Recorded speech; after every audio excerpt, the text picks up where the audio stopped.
এটা তো আবার বগুড়া। আব্দুর রাজ্জাক সাহেব এটা আবার বগুড়া বলে কি বলতে চাইলেন? এটা আবার বগুড়া বলে দুইটা জিনিস বলতে চাইলাম। রংপুর, দিনাজপুর, লালমনিরহাট, নীলফামারী, কুড়িগ্রাম, পঞ্চগড়, ঠাকুরগাঁও, গাইবান্ধা, বগুড়া, জয়পুরহাট এইসব ডিস্ট্রিক্টের লোকদের দুইটা জিনিস দুর্বল আছে বেশি, অন্য জেলাতে আছে।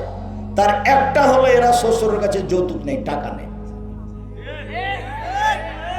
অথচ বহুদিন বলেছি যে ভিক্ষা করা টাকা দিয়ে চাউল কিনে ভাত খেয়ে ইবাদত কবুল হবে। ভিক্ষা করা টাকা দিয়ে চাউল কিনে ভাত খেয়ে ইবাদত কবুল হবে, যৌতুকের টাকা দিয়ে চাউল কিনে ভাত খেয়ে ইবাদত কবুল হবে না। এই যে আমি বললাম, দেখে কোন মায়ের বেটা একে উল্টে এভাবে ধরতে পারে? 30 বছর থেকে বলছি 24 ঘন্টার মধ্যে টাকা ফেরত দিতে হবে। খাটখাটনা, চৌকি, বাক্স, মোটরসাইকেল, সাইকেল যা আছে সব ফেরত দিতে হবে। ভিক্ষা করে খাওয়া, ভিক্ষা করে খাও বাপ বেটা। শ্বশুরের টাকা নিবা কেন? লজ্জা হয় না? কি পড়াশোনা করেছ? দিন মজুরি করে খাও, মানুষের বাড়িতে কাজ করে খাও, যৌতুক নিবা কেন? আর আরেকটা খারাপ আচরণ, সেটা হলো বোনদেরকে জমি দেয় না। আমি বলেছি তোমার বাপকে যদি কুকুর শ্রীগালের চেয়ে খারাপ প্রমাণ করতে না পারি তো আমি বক্তব্য দিব না। শ্রীগালের চেয়ে খারাপ। তোমার দাদা 10 বছর হলো মরা, তোমার বাপ জমি ভোগ করছে, তোমার দাদার 15 শতক জমি রেখে গেছে তোমার দাদা। তোমার বাপ নেবে 10 শতক আর তোমার ফুফু নেবে 5 শতক। তুমি কি বলতে পারো যে তোমার বাপ সকালে নিবে আর তোমার ফুফু বিকালে নিবে? না, এটুকু সুযোগ নাই। তাহলে 10 বছর চলে কি করে? তুমি বলে দিও তোমার বাপকে, আব্বা ভাগ্য নিয়ে এসেছি, ভাগ্য ছেড়ে আসেনি। শোনেন, ভাগ্যে যদি জমিদারি থাকে জমিদারি করে খাবো, ভাগ্যে যদি ভিক্ষা করা থাকে ভিক্ষা করে খাবো। ফুফুর জমি খেয়ে বাঁচতে রাজি নয়। আগামীকাল সন্ধ্যা হতে হতে ফুফু যে জমি জায়গা পাবে তা ভাগ করে দেন। কেন তোমার বাপ জমি নিয়ে আছে তোমার ফুফুর? তোমার ফুফু জমি চাইলে তোমার বাপ মন খারাপ করে কেন? তোমার বাপ কুকুর শ্রীগালের চেয়ে খারাপ। তোমার বাপ কুকুর শ্রীগালের চেয়ে খারাপ, এটা যদি আমি প্রমাণ করতে না পারি আমি বক্তব্য দেব না। সম্মানিত দিনী ভাই বোন, আমি বলছিলাম রাসূল সাল্লাল্লাহু আলাইহি ওয়াসাল্লাম যা বলেছেন তাতে 3টে কাজে মানুষের মান বেড়ে যায়, পাপ মিটে যায়। লোকটা হয়ে যায় সেই দিনের মতো যেদিন তার মা তাকে জন্ম দিয়েছে, নিষ্পাপ হয়ে যায়। অসুখ বিসুখ হলে মানুষের পাপ ঝরে যায়। একটা লোককে আল্লাহ জান্নাতে দিবেন কিন্তু নেকি ওই পরিমাণ করতে পারছে না, তখন আল্লাহ তার গায়ে অসুখ বিসুখ দিয়ে দিবেন, দিয়ে তাকে ওই পর্যন্ত পৌঁছিয়ে মরণ দিবেন, যাতে করে যেটা জান্নাত তার ভাগ্যে লেখা আছে সেটা যেন পায়। তো জান্নাত পায় এই কথাটা বলতে সামনে বাড়ি কি করে আবার একটা কথা মাথায় ধাক্কা খাচ্ছে। উমামা বাহিলী রাদিয়াল্লাহু তাআলা আনহু বলেন, রাসূল সাল্লাল্লাহু আলাইহি সাল্লাম বলেছেন, আনা যাইমুন বিবাইতিন লিমান তারাকাল মিরাহ ওয়া ইন কানা মুহিক্কান। মানুষ যদি তর্ক ছেড়ে দেয়, সত্য হলেও তর্ক করবে না। মানুষ যদি তর্ক ছেড়ে দেয় সত্য হলেও আমি মুহাম্মদ সাল্লাল্লাহু আলাইহি সাল্লাম তাকে জান্নাতে একটা ঘর নিয়ে দেব। তর্ক। আব্দুর রাজ্জাক সাহেব এটা বলেছেন, আরে না এটা বলেছেন, আরে না এটা বলেছেন। আচ্ছা ঠিক আছে, আসসালামু আলাইকুম, আপনি থাকেন, আমি গেলাম, আমি তর্ক করতে রাজি নই। যে তর্ক ছেড়ে দিবে সত্য হলেও আমি মুহাম্মদ সাল্লাল্লাহু আলাইহি সাল্লাম তাকে জান্নাতে একটা ঘর নিয়ে দেব। 2 ওবে বাইতিন ফিরাবাদিল জান্নাহ লিমান তারাকাল কিযবা ওয়া ইন কানা মাযে। মজাক করে হলেও কেউ যদি মিথ্যা ছেড়ে দেয়, মজাক করেও মিথ্যা বলবে না, এত শক্ত থাকে মিথ্যা না বলার উপরে। মজাক করে হলেও যদি মিথ্যা না বলে, আমি মুহাম্মদ সাল্লাল্লাহু আলাইহি সাল্লাম তাকে জান্নাতের মাঝে একটা ঘর নিয়ে দেব। 3 ওয়া আলাল জান্নাহ লিমান হাসানা খুলুকাহু। যে তার চাল চলনকে ভালো করলো, আমি মুহাম্মদ সাল্লাল্লাহু আলাইহি সাল্লাম তাকে জান্নাতুল ফেরদাউস নিয়ে দেব।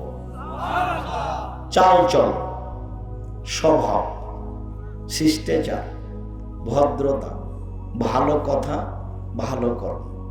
ইবাদতের জগতে সবচেয়ে ভারী নেকির ইবাদত হচ্ছে ভালো আচরণ। ইবাদতের জগতে সবচেয়ে ভারী নেকির ইবাদত হচ্ছে ভালো আচরণ। ভালো আচরণ যার, জান্নাতুল ফেরদাউস তার। ভালো আচরণ যার, ভালো চাল চলন যার, জান্নাতুল ফেরদাউস তার। একটা অবাক ইবাদত, তার নাম ভালো চাল চলন, ভালো কথা, ভালো কর্ম। মানুষে বলে ছেলেটা খুব ভালো, মানুষে বলে ছেলেটার স্বভাব ভালো, মানুষে বলে ছেলেটা খুব ভদ্র, এই হলো ভালো ছেলে। মানুষে বলে দুনিয়ার খারাপ শয়তান, মুখখান খুব খারাপ, দুনিয়ার খারাপ, দোমুখা কথা ছাড়ো তো, এটা কি? এ হলো খারাপ চাল চলন। আমি একটু বাস্তব দেখাই, 1 মিনিট। বাগবাড়িতে একটা অটোতে অটো দাঁড়িয়ে আছে, আপনি বসে আছেন, আমি এখন উঠেছি সেই অটোতে, উঠতেই ওই লোকটা টান দিয়েছে, আমি একবারে আপনার মুখের উপরে গিয়ে পড়েছি। তখন আপনি বলছেন বসেন বসেন বসেন, কোনো সমস্যা নেই, বসেন বসেন, কোনো সমস্যা নেই। তো বসলাম। এ হলো এক। আপনার মুখের উপরে পড়তে আপনি বলছেন চোখ নাই, হিসেব করে উঠেন না গাড়ি, চোখ নাই, দেখতে পারলাম মানুষের গাড়ি। এটা একটা চাল চলন। বলেন তো কোনটা ভালো কোনটা খারাপ? চাল চলন। চাল চলন হলো সবচেয়ে ভারী নেকির কাজ। কে দাম দেয় চাল চলন? মানুষ একজন আর একজনকে সুযোগ পালে একেবারে জেল জুলুম হাজত ধুয়ে ছেড়ে দিচ্ছে। আবার ফেরে এমনিতে কেন যে বলছে এভাবে আমি বুঝতে পারি না। তার এভাবে বলার কি প্রয়োজন? দাপট দেখিয়ে 2 দিন বাঁচার চেষ্টা করিয়েন না, দলীয় ক্ষমতা দেখিয়ে 2 দিন বাঁচার চেষ্টা করিয়েন না। ফেরাউন ডুবে গেছে, আর আপনাদের নেত্রীর বয়স ছিল 45 মিনিট। কাজে ক্ষমতা দেখিয়ে কিছু করিয়েন না। ক্ষমতা দেখিয়ে করলে সময় একদিন আসবে। 1500 বছর পরে ফেরাউন ডুবে গেছে, 1500 বছর। তাকে পরিস্থিতি মাফ করেনি। কাজে দাপট দেখিয়ে, ক্ষমতা দেখিয়ে, মানুষকে জেল হাজতে দিয়ে, মানুষের প্রতি জুলুম করে, মানুষকে অন্যায় অপমান করে, মানুষকে খাটো করে, মানুষকে হেউ তুচ্ছ করে 2 দিন বেঁচে থাকার চেষ্টা করিয়েন না। খুব সাধারণভাবে নরম হয়ে বাঁচেন। একদিন বয়স ছিল 40, দেখবেন 60, তারপরে দেখবেন নেই। আমি তো সেই দিন আসলাম বক্তব্য দিতে, মনে হচ্ছে ওই যে সেই দিন 90 সালে একবারে প্রথম ফতে আলী মসজিদে, দেখি এখন অনেক দিন হয়ে গেছে। কাজেই কিছু করে মানুষের ক্ষতি করে, মানুষকে খাটো করে 1 ঘন্টা বেঁচে থাকার চেষ্টা করিয়েন না। 4টা কাজ করবেন জীবনে। 1 5 ওয়াক্ত সালাত, 2 হালাল রুজি, 3 কোরআন তেলাওয়াত, 4 দুইজন যেখানে বসে আছে সেখানে বসবেন না। আড্ডা পিটা চিরদিনের জন্য হারাম। দোকানে বসে গল্প করা চিরদিনের জন্য হারাম। আড্ডা পিটা চিরদিনের জন্য হারাম। এশার সালাত আদায় করে এসে মাথায় টুপি দিয়ে ওই ল্যাংটা মেয়ে টিভিতে নাচছে, আর আপনি দেখে চক্ষু ঠান্ডা করছেন, কলিজা ঠান্ডা করছেন মাথায় টুপি দিয়ে, আর আপনি মানুষের বদনাম করছেন, তখনও আপনি ভালো মানুষ? কেমনে আপনি ভালো মানুষ হলেন? কিভাবে হয় এটা? ভালো চাল চলন বক্তব্যের বিষয় আজকে নয়, আজকে হচ্ছে আল্লাহ ভীতি। চলেন যাই। আনাস রাদিয়াল্লাহু তাআলা আনহু বলেন, খাতাবানা রাসূলুল্লাহ সাল্লাল্লাহু আলাইহি ওয়াসাল্লাম খুতবাতান মা সামিতু মিসলাহা কাত্ত। একদা আল্লাহর নবী আমাদের মাঝে বক্তব্য দিলেন, এমন বক্তব্য দিলেন, এরকম বক্তব্য জীবনে কোনোদিন শুনিনি। তাতে তিনি বললেন, লাউ তা'লামুনা মা আ'লামু লাবাকিতুম কাসীরা ওয়া লা তা'লামতুম কালিলা। পৃথিবীর মানুষ, আমি যেমন আল্লাহকে চিনি, তোমরা যদি আল্লাহকে চিনতে। পৃথিবীর মানুষ, আমি যেমন আল্লাহকে জানি, তোমরা যদি আল্লাহকে জানতে। পৃথিবীর মানুষ, আমি যেমন আল্লাহকে চিনি, তোমরা যদি আল্লাহকে চিনতে, তাহলে বেশি বেশি কাঁদতে, কম কম হাসতে। কই আমরা তো সারাদিনই হাসি। নাতনি আছে, নাতি আছে, বউ আছে, বিহান আছে, খালি অট্ট হাসি। আবার নাতনিকে বলছে তুই বিবাহ বুঝবি, তোর পাত্র দেখতে পছন্দ হয়েছে। নাতনিকে বলছে নাকি ভাই পাত্র পছন্দ হয়েছে, তাই বলছে। আর ওই বৌমা বলছে যে নেন দেখেন পাত্রী পছন্দ হয়েছে। নাতনি হলো মেয়ে, ও মেয়ের সম্মানে আছে, তাকে কে এভাবে বলা যায়? আপু বলা যায়, বোন বলা যায়, তাতে কোনো সমস্যা নেই, কিন্তু মান সম্মানে ও মেয়ের মতো, বেটির মতো। বহু মানুষ পৃথিবীতে আল্লাহর ভয়ে কেঁদে মাটিতে লুটিয়ে পড়ে। তাদের কান্নার শব্দ তাদের ভয় ভীতিকে আরো বেশি করে দেয়। অত্র আয়াতে প্রমাণিত হয় যে পৃথিবীতে এক শ্রেণীর মানুষ আল্লাহর ভয়ে কান্নাকাটি করে, আর যখন কান্নাকাটি করে তখন কান্নার শব্দটা তাদের কানে গেলে তাদের ভয় ভীতি আরো বেড়ে যায়। আমরা কান্নাকাটি করি না বা করতে পারি না, এর অর্থ এই নয় যে কেউ কাঁদে না। এর অর্থ এই নয় যে আল্লাহর ভয়ে কেউ কাঁদে না, এটা নয়। আল্লাহ যা বলেন তাতে এক শ্রেণীর মানুষ আল্লাহর ভয়ে কান্নাকাটি করে। আল্লাহ তাআলা আমাদের নবীকে বলেন, ফাইদা ফারাগতা ফানসব ওয়া ইলা রাব্বিকা ফারগাব। মুহাম্মদ সাল্লাল্লাহু আলাইহি সাল্লাম, আপনি যখন দুনিয়াবি কাজ থেকে অবসর হবেন তখন আপনি কঠোর শ্রমে রাতের ইবাদতে আত্মনিয়োগ করুন, আর আপনি আমাকে যা বলবেন তা কান্নাকাটি করে বিনয়ের সাথে বলুন। আল্লাহকে যা বলতে হবে তা বিনয়ের সাথে কান্নাকাটি করে বলতে হবে, এ কথা রাসূল সাল্লাল্লাহু আলাইহি সাল্লাম বলেন। আবু হুরায়রা রাদিয়াল্লাহু তাআলা আনহু বলেন, রাসূল সাল্লাল্লাহু আলাইহি ওয়াসাল্লাম বলেছেন, মান তাওয়াদ্দা ফাহসানুল উজুয়া, কেউ যদি ওযু করে, সুন্দর করে ওযু করে, ওয়াসাল্লা রাকাতাইন, 2 রাকাত সালাত আদায় করে, মুকবিলান আলাইহিমা বিকলবিহি ওয়াজহিহি, মনে প্রাণে ভয় ভীতি নিয়ে, মনে প্রাণে ভয় ভীতি নিয়ে কেউ যদি সুন্দর করে ওযু করে 2 রাকাত সালাত আদায় করে, তাহলে তার অতীতের সব পাপ ক্ষমা হয়ে যাবে। অন্য এক বর্ণনায় এসেছে, ওয়াজাবাত লাহুল জান্নাহ, তার জন্য জান্নাত জরুরি, সে যাবে। সুন্দর করে ওযু করে 2 রাকাত সালাত আদায় করেছে ভয় ভীতি নিয়ে, কান্নাকাটি করে সুন্দরভাবে, তাহলে সে জান্নাতে যাবে, তার জন্য জান্নাত জরুরি। ভালো করে ওযু কথাটা বললে কয়েকটা কথা মাথায় আসে, একটু বলে রাখি। এই ছেলে, তোমরা ওখানে দাঁড়িয়ে কেন? নাকি জায়গা নাই নাকি? আর তোমরা যারা দায়িত্ব পালন করছো তারা কি করছো? দেখো, যারা দাঁড়িয়ে আছে ওদের বসতে অনুরোধ করো। আর যারা দোকানপাটে আছেন, আপনাদের একটু শরম বোধ হয় না কেন? আজকেই হাট বাজার করতে হবে, জিলাপি কিনতে হবে, কিছু একটু মূল্যায়ন বোধ থাকা উচিত। নিজের কাজ ত্যাগ করে কিছুক্ষণ কথা শোনেন। আমি তো আপনার জন্য এসেছি, আর আজকের আসা আমার খুব কষ্টকর। আমি ঢাকা থেকে প্রতিষ্ঠানে গেছি, প্রতিষ্ঠানে বেশ কিছু কাজ ছিল।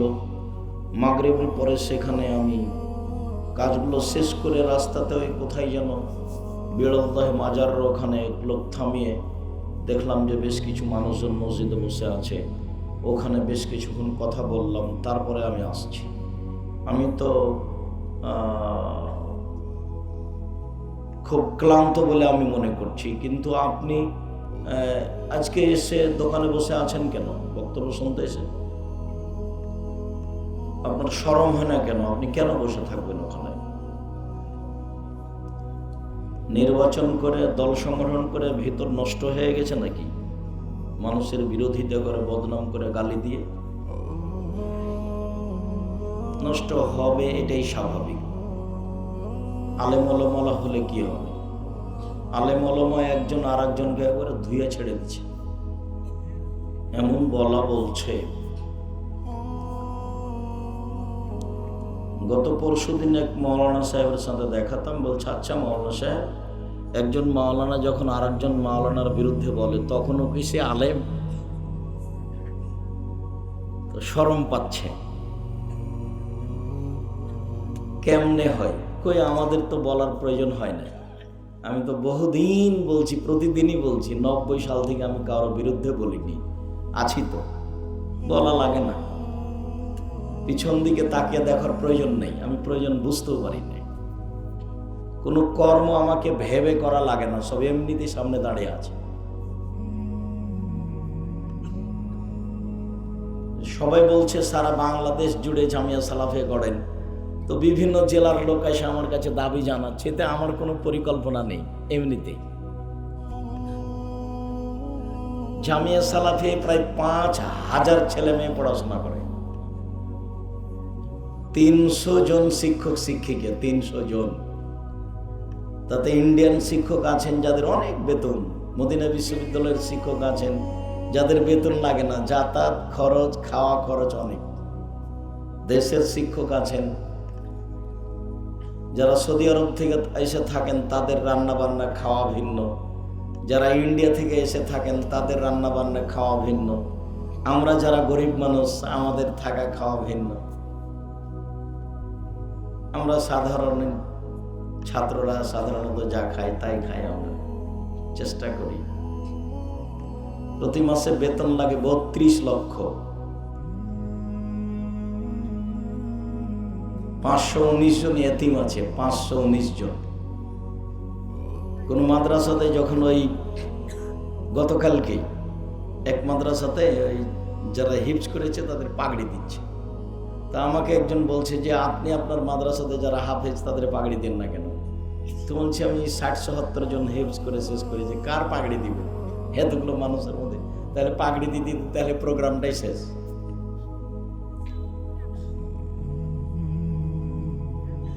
তো কারো বিরুদ্ধে কিছু বলা লাগে না, আলহামদুলিল্লাহ খুব ভালো অবস্থায়। শিরক মুক্ত প্রতিষ্ঠান জামিয়া সালাফিয়া, বিদআত মুক্ত প্রতিষ্ঠান জামিয়া সালাফিয়া, হিংসা মুক্ত প্রতিষ্ঠান জামিয়া সালাফিয়া, দল মুক্ত প্রতিষ্ঠান জামিয়া সালাফিয়া, সংগঠন মুক্ত প্রতিষ্ঠান জামিয়া সালাফিয়া, দেশের সর্ববৃহৎ শিক্ষা মানে, আয়তনে, শিক্ষক গুণে, শিক্ষক সংখ্যায় সর্বোচ্চ প্রতিষ্ঠান জামিয়া সালাফিয়া, যার রসিদ বই বাহিরে ব্যবহার হয় না, যার টাকা পয়সা কোনো শিক্ষককে উপার্জন করা লাগে না। শিক্ষক জানে না কিভাবে প্রতিষ্ঠান চলে, আমি নিজেই ভালো করে বুঝতে পারি না কিভাবে চলে। আমি নিজেই ভালো করে বুঝি না কিভাবে চলে, তো কি করবে? জামিয়া সালাফিয়া ডাঙ্গেরা পাওয়া রাজশাহীতে একটা মসজিদের 3 ভাগের 1 ভাগ ঢালাই হলো, তো প্রায় 2 কোটি টাকা ঢালাই আছে 3 ভাগের 1 ভাগে। ওই মসজিদ হচ্ছে উত্তর দক্ষিণ 300 ফুট, পূর্ব পশ্চিম 200 ফুট, 105 ফুটের মেঝে ঢালাই, তাতে 12 ইঞ্চি ঢালাই আছে, নিচে আছে ইট বিছানো আছে, তারপরে 3 ইঞ্চি ঢালাই আছে, ওকে কি দিয়ে বলছে, ইটের দিয়ে খোয়া দিয়ে, আর পাথর দিয়ে ঢালাই দিলে এটা 12 ইঞ্চি, প্রায় 2.25 কোটি টাকা খরচ আছে এখানে শুধু ঢালাই। পাইলিংয়ে প্রায় 2 কোটি টাকা খরচ আছে 3 ভাগের 1 ভাগে।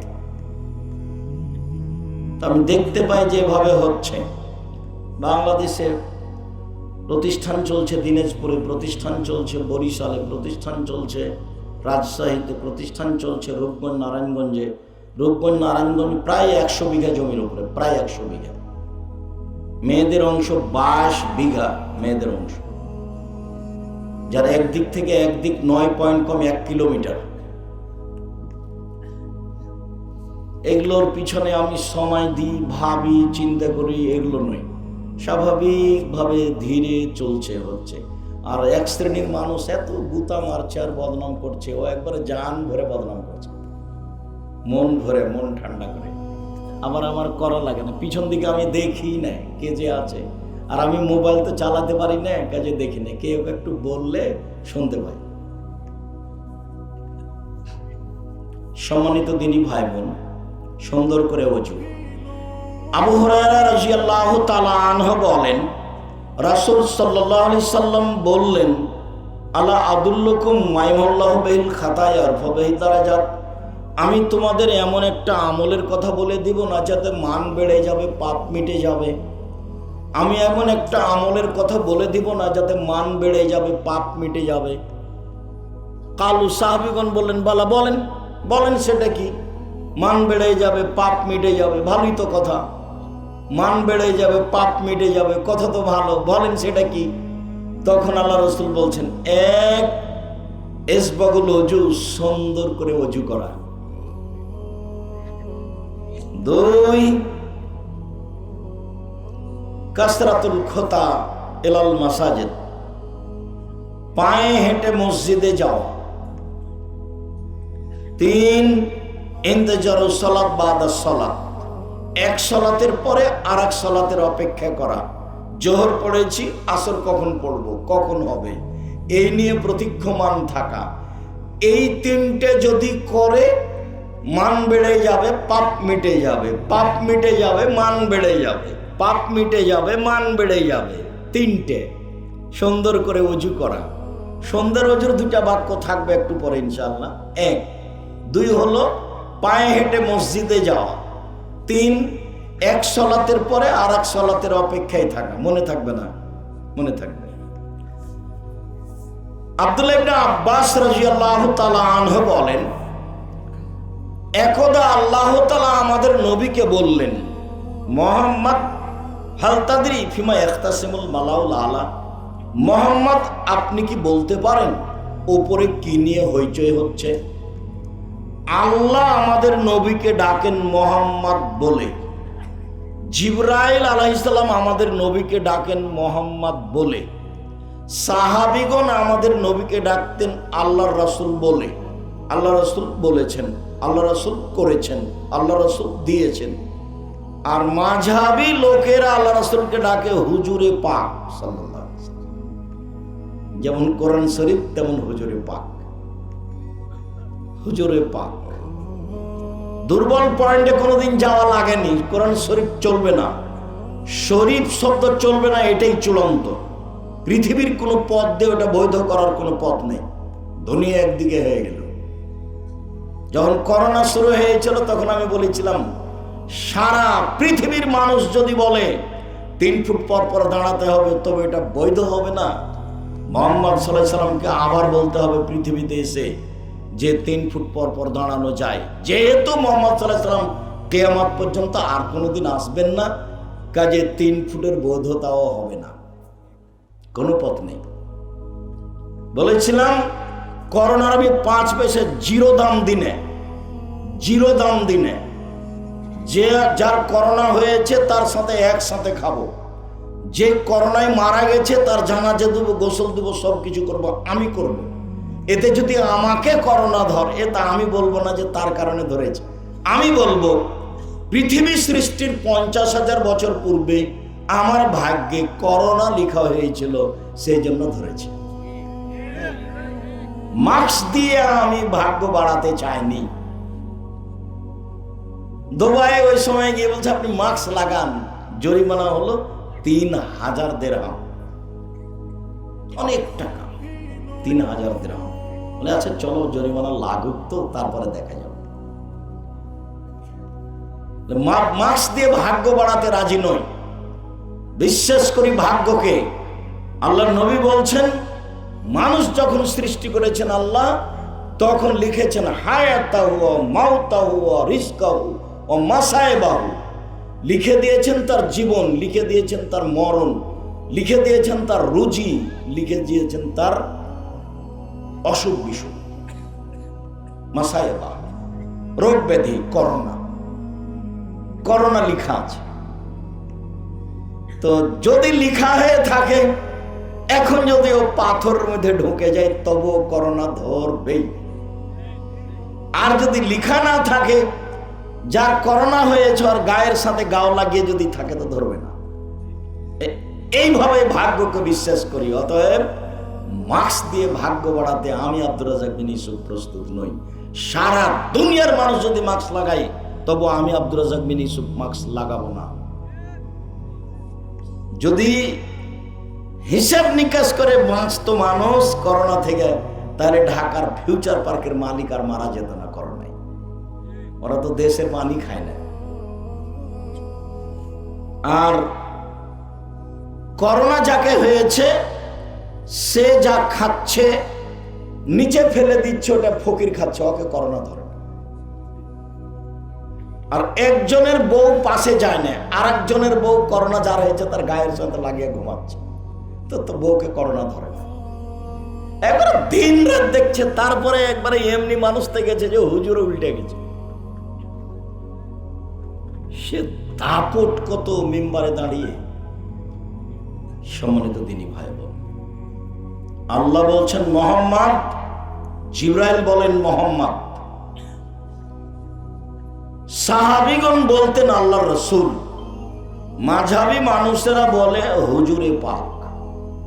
মাঝহাবি মানুষেরা বলে হুজুরে পাক সাল্লাল্লাহু আলাইহি সাল্লাম বলেছেন হুজুরে পাক। হবে না এগুলো, আল্লাহ রাসূলেরটাই বলতে হবে, সাহাবীরটাই বলতে হবে। আল্লাহ বলছেন হাল তাদরি ফিমা ইয়াক্তাসিমুল মালাউল আলা, আপনি কি বলতে পারেন উপরে কি নিয়ে হইচই হচ্ছে? কারণ না, তিনি বলেন হ্যাঁ আমি বলতে পারি। ফিল কাফারা, মানুষের পাপ কিভাবে মিটে যাবে এই নিয়ে হইচই হচ্ছে।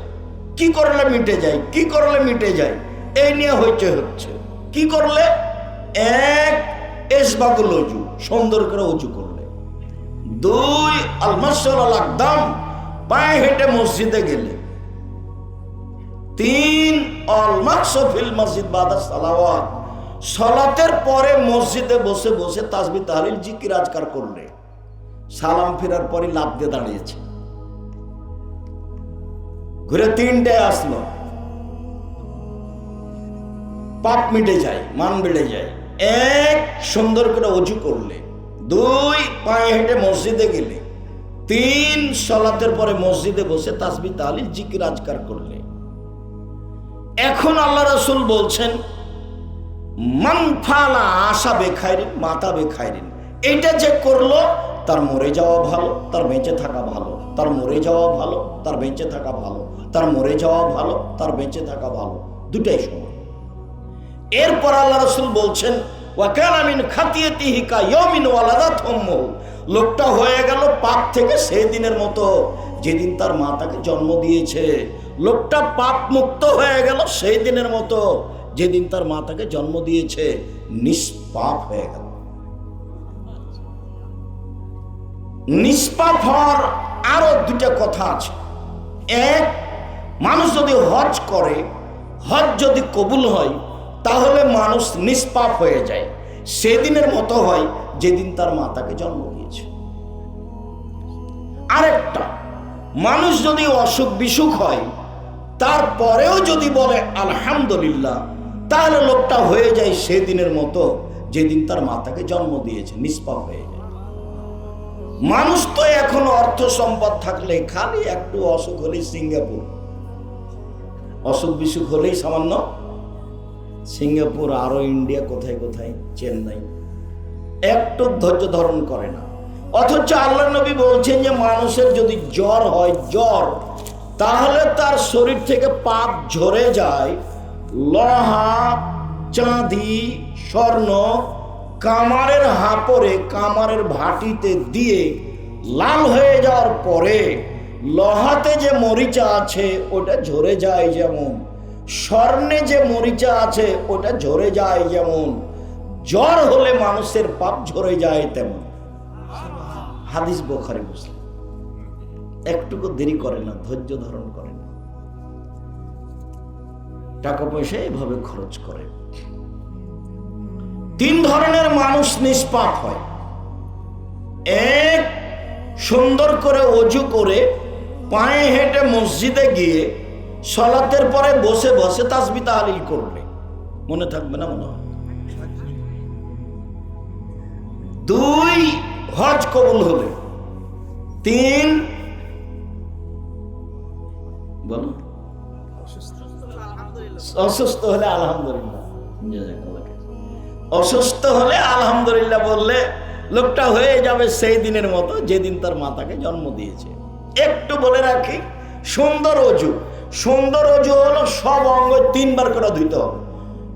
কবজি পর্যন্ত ধুইতে গিয়ে যদি 10 বার পানি লাগে সম্পূর্ণ ভিজাতে, যখন সম্পূর্ণ ভিজেছে তখন একবার ধোয়া। ধোয়া জায়গায় পানি দিয়ে ধোয়ার নাম দ্বিতীয়বার ধোয়া, ধোয়া জায়গায় পানি দিয়ে ধোয়ার নাম তৃতীয়বার ধোয়া। এ হলো সুন্দর অজু। যখন তখন আল্লাহ রাসূল সুন্দর অজু শব্দটা ব্যবহার করেন। তিনি বলেন, মানুষ যদি সুন্দর করে অজু করে তাহলে অজুতে তার সব পাপ মিটে গেছে। তো এখন সালাতটা কি হবে? সালাতটা তার জন্য মান বেড়ে যাবে, নফল হয়ে যাবে। নফল, নফল সালাতে মান বাড়ে, নফল সালাতে মান বাড়ে। একজন সাহাবী আল্লাহ রাসূলের সাথে রাতে ছিলেন, তো রাতে অজুর পানি আর মেশক নিয়ে উপস্থিত। আল্লাহ রাসূল খুশি হয়ে গেছেন, বাহ, তোমার তো বুদ্ধি ভালো, অজুর পানি নিয়ে এসেছো, মেশক নিয়ে এসেছো, আমি তো খুব খুশি হয়েছি। সালমান শেহতা, তোমার যা মন চায় সেটা চাও। তো কি চাও আমার কাছে? কি চাও? কাজের লোকের প্রতি মানুষ খুশি হলে এমনটা বলে, কি চাও চাও। তখন সাহাবী বলছেন, আসআলুকা মুরাফাতাকা ফিল জান্নাহ, আপনার সাথে জান্নাতে থাকতে চাই। তখন সাহাবী বলছেন, আওয়াগায়রা জালিক, না এটা নয়, এটা নয়, অন্যটা বল, অন্যটা বল, এটা নয়, অন্যটা চাও। তখন সাহাবী বলছেন, হোয়া যাকা, ওটাই চাই, ওটাই চাই। তখন আল্লাহ রাসূল বলছেন, আইনি বিকাসরাতি সুজুদ, আমি সরাসরি কাউকে জান্নাতে নিয়ে থাকতে পারবো না, তাহলে আমাকে সাহায্য করতে হবে বেশি সালাত আদায় করে, তাহাজ্জুদ পড়ে। তাহাজ্জুদ পড়লে আমার সাথে থাকা যাবে। অবশ্য নবীর সাথে থাকার আরো 2টা পথ আছে, খুব সুন্দর, একবারে তাজা পথ। সেটা কি? আল্লাহ রাসূল বলছেন, মানা আলা জারিয়াতাইনে, কেউ যদি 2টা মেয়ের লালন পালন করে, 2টা মেয়ে, 2টা বেটি, লালন পালন, লালন পালনের কথাটা একটু পরে বলছি। কি লালন পালন করে? হাদিসে লালন পালন করে, বিবাহ শাদী দিয়ে দেয়, তাহলে সেই পিতা আর আমি জান্নাতে এইভাবে থাকবো। তখন তর্জনী আর মধ্যময় 2টা আঙ্গুল ইশারা করে দেখালেন এবং জমা করে দিলেন, পাশাপাশি একসাথে লেগে থাকবে সেই লোক আর আমি, একসাথে থাকবো। আর একটা পথ আছে। সাহল ইবনে সাদ রাদিয়াল্লাহু তাআলা আনহু বলেন, রাসূল সাল্লাল্লাহু আলাইহি সাল্লাম বলেছেন, কাফুলিল ইয়াতীম আনা হুয়া ফিল জান্নাতি হাকাজা, যে ব্যক্তি এতিমের লালন পালন করবে সেই ব্যক্তি আর আমি মুহাম্মদ সাল্লাল্লাহু আলাইহি সাল্লাম জান্নাতে এইভাবে থাকবো। তখনও তর্জনী আর মধ্যমা পাশাপাশি করলেন, তবে একটু ফাররাকা বাইনা, একটু ফাঁকা রাখি। এতিমের লালন পালন করে থাকা যাবে সাথে, তো একবারে লাগালাগি নয়। আর মেয়ের যদি বিবাহ শাদী দিয়ে দেয়, লালন পালন করে মেয়ে 2টা, তাহলে একসাথে। তাহলে এখানে পরের হাদিসটা একটু বলি।